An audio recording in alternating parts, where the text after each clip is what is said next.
ikinci.com. Ellerimde ellem izi kaldı. Yalan töhmetler bizi ayıra saldı.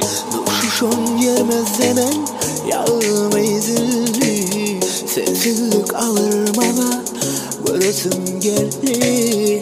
Geçen günden bari men için düşali. Sen bilen gidenler yüreğimin yarı.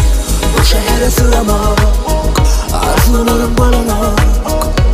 Anan sensiz ağlamak, ben ağlamak, vah balanak. Bu şehre sığamak, arzularım balanak.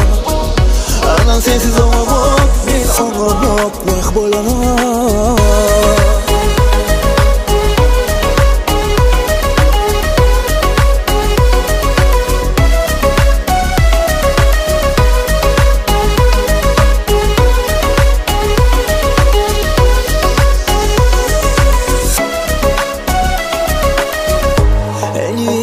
Sen için ben günahlı atlap bilem o gözüm çekerim zahri. Düşünüşüp biriktirsek ayrı yolu. Devam etsin yine de sevim devamı. Geçen günden bari ben için düşali. Sen bilen gidenler yüreğimin yarı.